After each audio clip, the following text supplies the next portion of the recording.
Hello friends, I hope you are doing good. Let's begin with our new segment. इस segment में हम daily UPSC preliminary के एक question को deconstruct करते हैं और एनालाइज करते हैं कि उस क्वेश्चन का सोर्स क्या है, कि उस क्वेश्चन के कंपोनेंट्स क्या क्या हैं और उस क्वेश्चन को सॉल्व करने की क्या अप्रोच होनी चाहिए। In today's edition we will deconstruct the third question of preliminary 2023 set ए।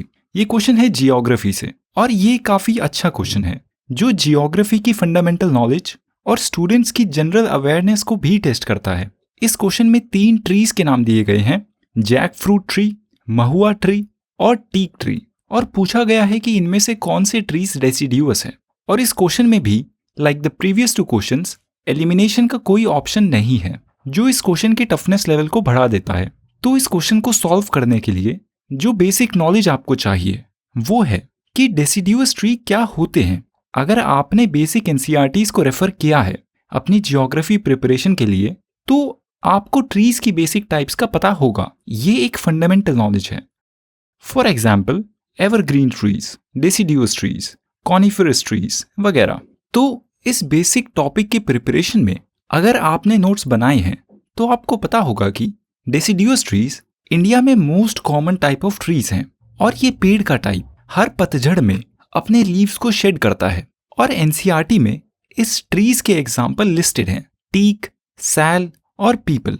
और ideally during your note making process आपको इस एनसीईआरटी की बेसिक लिस्ट को और थोड़ा इलैबोरेट करना चाहिए। और अगर डेसिडियुअस ट्रीज के और एग्जाम्पल्स की बात करें तो शीशम, hurrah, Mahua, Amla, सीमल, Kusum and sandalwood भी डेसिडियुअस ट्रीज के एग्जाम्पल्स हैं। तो अब इस बेसिक नॉलेज से हमारे इस क्वेश्चन के 2 ऑप्शन सॉल्व हो जाते हैं। महुआ एक डेसिडियुअस ट्री है और टीक भी एक डेसिडियुअस ट्री है। Pretty simple and straight forward. अब अगर इस क्वेश्चन में एलिमिनेशन का ऑप्शन होता तो मोस्ट लाइकली ये क्वेश्चन इन 2 ऑप्शन की सर्टेनिटी से सॉल्व हो जाता, पर एलिमिनेशन का ऑप्शन नहीं है। And let's see the remaining option. Jackfruit, क्या ये एक डेसिडियुअस ट्री है? ये एक डिफिकल्ट ऑप्शन है क्योंकि जैक फ्रूट एक इंडिया में रिलेटिवली कॉमन ट्री नहीं है। मुश्किल है कि आपको कोई ऐसा सोर्स मिले जिसमें इस फ्रूट या उसके ट्री टाइप की बात की गई हो। हाँ, पर अगर आप एक कीन टाइप ऑफ पर्सन है जो अपनी सराउंडिंग्स की अवेयरनेस रखता है तो शायद आप एसोसिएट कर पाएं कि जैक फ्रूट ट्री डेसिडियुअस है या नहीं। प्रिलिमिनरी में हर साल ऐसे जनरल अवेयरनेस से रिलेटेड क्वेश्चंस का काउंट बढ़ रहा है और हम आगे आगे इन दिस सीरीज ऐसे और क्वेश्चंस के एग्जाम्पल भी देखेंगे। अब टॉकिंग अबाउट दिस क्वेश्चन, इस केस में आपकी मर्जी है कि आप इस क्वेश्चन को अटेम्प्ट करें या ना करें। आइडियली अगर आप 2 आइटरेशंस में पेपर सॉल्व करते हैं तो पहले आइटरेशन में सिर्फ वो क्वेश्चंस अटेम्प्ट करें जिनको लेकर आप श्योर हैं कि ये ठीक है, और दूसरे आइटरेशन में रिस्क इस बेसिस पर लें कि आपने पहले आइटरेशन में कितने क्वेश्चंस श्योरिटी के साथ अटेम्प्ट किए हैं। अगर आपने पहले आइटरेशन में 30 से 40 के बीच क्वेश्चंस अटेम्प्ट किए हैं, जो कि ये काफी अच्छा काउंट है, तो आप सेकंड अटेम्प्ट में ज्यादा डेस्परेट ना हो और नेगेटिव मार्किंग से बचने को एक प्रायोरिटी रखें। क्वेश्चन को अटेम्प्ट करना या छोड़ना एक स्किल है जिसको प्रैक्टिस करना काफी जरूरी है। इस स्किल को डेवलप करने के लिए आप प्रीवियस ईयर के पेपर्स को अंडर क्लॉक अटेम्प्ट करें। Coming back to the question, we have 2 options, या तो इसको छोड़ दें या फिर take a risk and make an attempt listening to your intuition. ये स्किल डेवलप होगी प्रैक्टिस से। वैसे ये स्टेटमेंट सही नहीं है। जैक फ्रूट एक एवरग्रीन ट्री है जो नेटिव है ट्रॉपिकल एशिया से। और तीनों ऑप्शंस के कंक्लूजन के बाद पहली स्टेटमेंट गलत है, दूसरी स्टेटमेंट सही है और तीसरी स्टेटमेंट भी सही है। We'll conclude that the answer is B, only 2। इस क्वेश्चन से हमें क्या सीखने को मिलता है? पहली सीख, NCERTs are a very good source, master them quickly, और उसके बाद बाकी और सोर्सेज पर एडवांस करें। और जियोग्राफी के केस में तो प्रिलिमिनरी के लिए NCERTs if studied well are sufficient. और दूसरी सीख, जैसे यूपीएससी का अब रिसेंट ट्रेंड है, यूपीएससी को बुकवॉर्म्स नहीं चाहिए, उनको ऐसा व्यक्ति चाहिए जो स्मार्ट है, जिसके पास बुक्स की बेसिक नॉलेज के साथ साथ एक जनरल अवेयरनेस और क्रिटिकल थिंकिंग की कैपेबिलिटी है। और आखिरी learning, practice all previous preliminary questions and make your iteration game strong.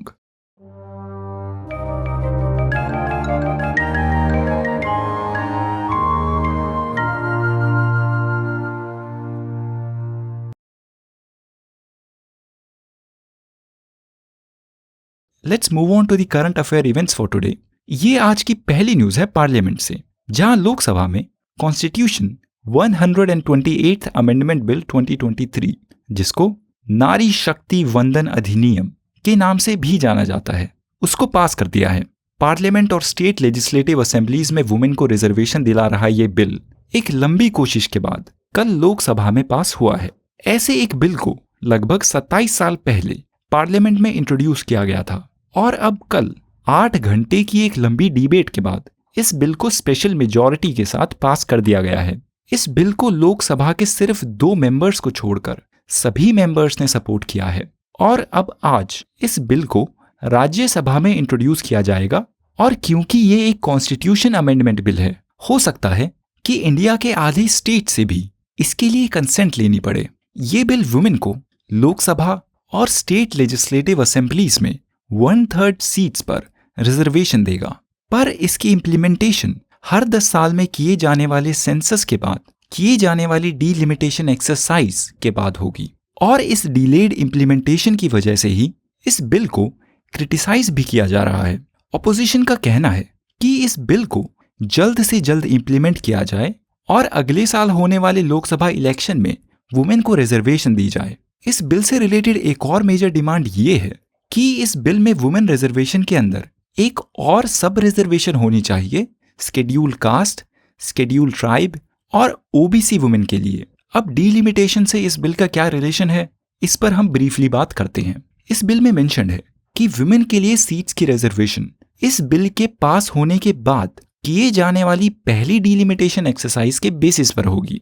Delimitation एक प्रोसेस होता है जिसमें देश में हर 10 साल में किए जाने वाले पॉपुलेशन सेंसस के रिजल्ट के बेसिस पर कॉन्स्टिट्यूएंसीज की बाउंड्रीज को फ्रेशली रीड्रॉ किया जाता है। मतलब फॉर एग्जाम्पल, आप जिस कॉन्स्टिट्यूएंसी में रह रहे हैं, क्या पता उसकी पॉपुलेशन में चेंज हो, तो सेंसस के बाद डीलिमिटेशन होगा जिसमें पॉपुलेशन को असेस किया जाएगा और फिर डिसाइड किया जाएगा कि आपकी कॉन्स्टिट्यूएंसी की बाउंड्रीज को वैसे का वैसा छोड़ देना चाहिए या फिर उसमें कुछ चेंज किए जाने चाहिए। ये काम एक specific body delimitation commission of India करती है, जो एक नॉन परमानेंट बॉडी है जिसको प्रेसिडेंट अपॉइंट करते हैं। इस समय देश में पार्लियामेंट और स्टेट असेंबलीज की बाउंड्रीज 1971 में हुए सेंसस के बेसिस पर ड्रॉन है। अब ये पूरा इवेंट एक मेजर इवेंट है और इससे जुड़े टॉपिक्स जैसे कि आर्टिकल 368 जो कॉन्स्टिट्यूशन के अमेंडमेंट से डील करता है, डीलिमिटेशन एक्सरसाइज और सेंसस इंपॉर्टेंट है। इस टॉपिक पर इलैबोरेट नोट्स आपको डिस्क्रिप्शन में मिल जाएंगे, आप उनको रेफर कर लें। ये नेक्स्ट न्यूज है foreign policy and international relationship से रिलेटेड और इसका कॉन्टेक्स्ट है इंडिया और कनाडा का रिलेशनशिप। इस इवेंट की बेसिक डिटेल्स और उससे जुड़े एक एडिटोरियल को हमने अपने कल के एडिशन में ही कवर किया था। आई होप आप उसको देख चुके हैं। आज इस इवेंट से रिलेटेड डेवलपमेंट्स ये है कि कनाडा की गवर्नमेंट ने इंडिया में प्रेजेंट इस वक्त अपने सिटीजन्स के लिए एक एडवाइजरी इशू की है, जिसमें उन्होंने इंडिया में ट्रैवल कर रहे कैनेडियन सिटीजन्स को टेररिस्ट अटैक होने की संभावना के चलते सतर्क रहने को बोला है। और कनाडा की इस ट्रैवल एडवाइजरी के कुछ ही समय बाद इंडियन गवर्नमेंट ने भी अपनी ट्रैवल एडवाइजरी जारी की है, जिसमें उन्होंने कनाडा में रह रहे इंडियंस और टूरिस्ट्स को वार्न किया है कि वो भी कनाडा में हो रहे स्टेट सपोर्टेड टेरर एक्टिविटीज के चलते अत्यधिक सावधानी बरतें और सतर्क रहें। और इन जनरल इवेंट्स के कॉन्टेक्स्ट में यूनाइटेड स्टेट्स और ऑस्ट्रेलिया ने भी एक गंभीरता जाहिर की है और बोला है कि कनाडा का ये आरोप काफी गंभीर है और इंडिया को कनाडा के साथ मिलकर इस इन्वेस्टिगेशन को पूरा करना चाहिए। आई होप यू रियलाइज, क्योंकि हम ये पहले मेंशन कर चुके हैं कि यूएसए और ऑस्ट्रेलिया दोनों ही कनाडा के पार्टनर्स हैं 5 आइज इंटेलिजेंस अलायंस में। ये वर्ल्ड वॉर 2 एरा की एक अलायंस है जिसमें टोटल 5 मेंबर्स हैं और इस अलायंस के थ्रू ये मेंबर्स एक दूसरे के साथ इंटेलिजेंस शेयर करते हैं। इसकी डिटेल्स भी नोट्स में प्रेजेंट है। ये नेक्स्ट इवेंट है केरला में हो रहे निफा वायरस के इंसिडेंट से related. Indian council of medical research ICMR ने निफा वायरस को टेस्ट करने के लिए ट्रू नेट टेस्ट को कंडक्ट करने की परमिशन दे दी है। अब इस अप्रूवल के बाद निफा वायरस को डिटेक्ट करने के लिए इन टेस्ट्स को केरला के ही लैब्स में किया जा सकेगा और सैंपल्स को national institute of virology Pune में नहीं भेजना पड़ेगा और ये टेस्टिंग का प्रोसेस और फास्ट हो जाएगा। ट्रूनेट टेस्ट क्या होता है, इसकी बात करें तो इस टेस्ट को इंडिया में एक प्राइवेट कंपनी ने डेवलप किया है और इसको कोविड के RT-PCR की तरह एक पोर्टेबल सेटअप जैसे कि वैन में किया जा सकता है। इसकी डिटेल्स भी आपको नोट्स में मिल जाएंगी। ये न्यूज़ है जुडिशरी से और इसका कॉन्टेक्स्ट है सुप्रीम कोर्ट का डिसीजन, जिसमें उन्होंने 104th कॉन्स्टिट्यूशन अमेंडमेंट एक्ट 2019 की कॉन्स्टिट्यूशन वैलिडिटी को टेस्ट करने के लिए उसको अपने कोर्ट के कॉन्स्टिट्यूशन बेंच को रेफर किया है। 104th कॉन्स्टिट्यूशन अमेंडमेंट एक्ट की बात करें तो इस बिल को 2019 में पास किया गया था और इस बिल में शेड्यूल कास्ट और शेड्यूल ट्राइब के लिए पार्लियामेंट और स्टेट लेजिस्लेटिव असेंबलीज के रिजर्वेशन को 10 साल और बढ़ा दिया गया है। शेड्यूल्ड कास्ट और शेड्यूल ट्राइब का ये पार्लियामेंट और स्टेट लेजिस्लेटिव असेंबली में रिजर्वेशन जनवरी 2020 में एक्सपायर होने वाला था। हिस्टोरिकली इस आर्टिकल 334 जिसको ये एक्ट अमेंड करता है, उसके अकॉर्डिंग शेड्यूल्ड कास्ट और शेड्यूल ट्राइब्स के लिए सीट्स का ये रिजर्वेशन केवल 10 साल के लिए था 1960 तक, और 1960 से अब तक इस 10 साल के पीरियड को पीरियोडिकली रिन्यू किया जा रहा है और सुप्रीम कोर्ट इस रिन्यूअल को ही कॉन्स्टिट्यूशनैलिटी के पर्सपेक्टिव से टेस्ट करेगी। 104th कॉन्स्टिट्यूशनल अमेंडमेंट के प्रोविजन से रिलेटेड डिटेल्स भी नोट्स में मेंशन्ड है। ये न्यूज़ है मल्टीलेटरल ऑर्गेनाइजेशन से रिलेटेड और इसका कॉन्टेक्स्ट है United Nations security council. Ukraine के प्रेसिडेंट व्लादिमीर ज़ेलेंस्की ने अपने यूनाइटेड नेशंस के एड्रेस में कहा है कि रशिया, जो यूनाइटेड नेशन सिक्योरिटी काउंसिल का परमानेंट मेंबर है और जिसके पास वीटो की पावर है, उससे वो पावर छीन लेनी चाहिए। और उन्होंने यूनाइटेड नेशन सिक्योरिटी काउंसिल को रिफॉर्म किए जाने की भी बात की है। आई hope you know that India भी यूनाइटेड नेशन सिक्योरिटी काउंसिल और यूनाइटेड नेशंस में रिफॉर्म चाहता है। इंडिया का ये बोलना है कि यूनाइटेड नेशन सिक्योरिटी काउंसिल एक पुराने समय में बना इंस्टीट्यूशन है जो आज की रियलिटीज को रिफ्लेक्ट नहीं करता। Briefly United nation security council की बात करें तो इसको 1945 में यूनाइटेड नेशंस चार्टर की साइनिंग के साथ एस्टैब्लिश किया गया था और इसका मैंडेट है इंटरनेशनल पीस एंड सिक्योरिटी को इंश्योर करना। यूनाइटेड नेशन सिक्योरिटी काउंसिल सिर्फ एक अकेली ऐसी यूएन बॉडी है जो बाइंडिंग रेजोल्यूशंस इशू कर सकती है। यूएनएससी से भी जुड़ी सब डिटेल्स आपको नोट्स में मिल जाएंगी। Let's move on to our next section. इस सेक्शन में हम पार्लियामेंट के चल रहे स्पेशल सेशन की प्रोसीडिंग्स को कवर करेंगे। तो पार्लियामेंट सेशन की शुरुआत होती है मेंबर्स के पार्लियामेंट की नई बिल्डिंग में शिफ्ट होने के साथ। ट्यूसडे को पार्लियामेंट के मेंबर्स 1927 में बनी अब पुरानी कहलाई जाने वाली पार्लियामेंट बिल्डिंग को अलविदा बोलते हैं और नई बिल्डिंग में शिफ्ट हो जाते हैं। प्राइम मिनिस्टर लोकसभा का उद्घाटन करते हैं और हाउस को एड्रेस करते हैं। वो पार्लियामेंट में रखे सिंगोल की तरफ इशारा करते हैं और बोलते हैं कि ये सिंगोल इस देश की विरासत और एकता की भावना का एक प्रतीक है और ये आज के नए भारत को दर्शाता है। वो पार्लियामेंट के कंस्ट्रक्शन वर्कर्स को भी धन्यवाद करते हैं कोविड के दौरान भी काम करने के लिए। वो हाउस में सभी मेंबर्स को इन्फॉर्म करते हैं कि कैबिनेट ने वुमेन्स रिजर्वेशन बिल को पास कर दिया है जो जल्द ही लोकसभा में इंट्रोड्यूस किया जाएगा। ऑपोजिशन से कांग्रेस के leader Adhir Ranjan Chaudhary prime minister के जवाब में बोलते हैं कि वुमेन्स रिजर्वेशन की शुरुआत राजीव गांधी के समय में की गई थी और यूपीए की सरकार के दौरान प्राइम मिनिस्टर मनमोहन सिंह ने भी वुमेन रिजर्वेशन के लिए एक बिल को इंट्रोड्यूस किया था। पर उनके जवाब में अमित शाह बोलते हैं कि मनमोहन सिंह के समय में लाया गया बिल सिर्फ लोकसभा में पास किया गया था और वो अब लैप्स हो चुका है।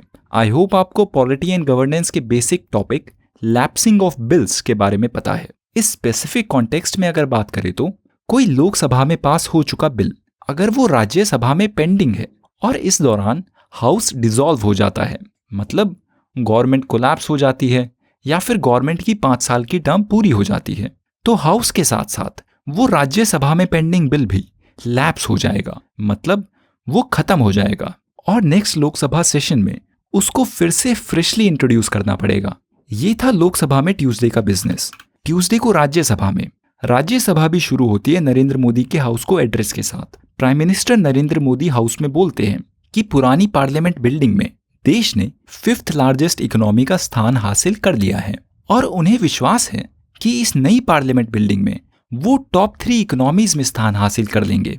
राज्यसभा में भी वो वुमेन्स रिजर्वेशन बिल को मेंशन करते हैं और बोलते हैं कि काफी समय से चर्चित इस बिल को अब इंट्रोड्यूस किया जा रहा है और वो मेंबर्स से रिक्वेस्ट करते हैं कि वो सब मिलकर इस बिल को सपोर्ट करें। ये था राज्यसभा में ट्यूसडे को हुआ बिजनेस। अब बात करते हैं कल की, यानी 20 सितंबर की पार्लियामेंट की प्रोसीडिंग्स की। कल लोकसभा में वुमेन्स रिजर्वेशन बिल को पास कर दिया जाता है। लगभग 27 साल पहले की गई ये देश की औरतों को रिजर्वेशन देने की इस कोशिश को कल लोकसभा में अंजाम दे दिया जाता है। इस कॉन्स्टिट्यूशन अमेंडमेंट बिल, जिसकी बात हम इस एडिशन में पहले कर चुके हैं, उसको यूनानिमसली पास कर दिया जाता है। अब इसको आज राज्यसभा में इंट्रोड्यूस किया जाएगा and by the time you are watching this इसको प्रोबेबली पास भी कर चुके होंगे और उसके बाद फिर शायद इस बिल को देश के आधे स्टेट से भी कंसेंट लेनी पड़े। This remains to be seen. Lok Sabha में इस बिल के सपोर्ट की एक बार फिर से ब्रीफली बात करें तो कॉन्स्टिट्यूशन 128th अमेंडमेंट बिल 2023 को पार्लियामेंट के सिर्फ 2 मेंबर्स को छोड़कर सभी मेंबर्स ने सपोर्ट किया है।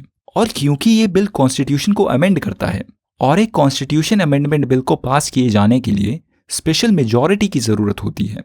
इस बिल को मिले यूनानिमस सपोर्ट की वजह से ये स्पेशल मेजॉरिटी आसानी से हासिल हो गई है। इस बिल से रिलेटेड डिबेट 8 घंटे तक चली, जिसमें गवर्नमेंट और अपोजिशन के बीच इस बिल से जुड़े क्रेडिट यानी कि श्रेय को लेकर बहस हुई और इस बिल में ओबीसी सेक्शन से औरतों को भी रिजर्वेशन दी जानी चाहिए, इस पर भी बात हुई। मेंबर्स ने ये बोला कि इस बिल को 2026 के डिलिमिटेशन एक्सरसाइज का इंतजार किए बिना अभी ही इंप्लीमेंट कर देना चाहिए। होम मिनिस्टर अमित शाह इस डिमांड का जवाब देते हैं और कहते हैं कि डिलिमिटेशन इसलिए जरूरी है क्योंकि फ्रेश डिलिमिटेशन के डाटा से डिलिमिटेशन कमीशन डिसीजन ले पाएगी कि कौन सी सीट को रिजर्व करना चाहिए और कौन सी सीट को नहीं। ये था पार्लियामेंट का कल का दिन। हम पार्लियामेंट की अपडेट्स को फॉलो करते रहेंगे। That's all for today friends. See you tomorrow in the next addition.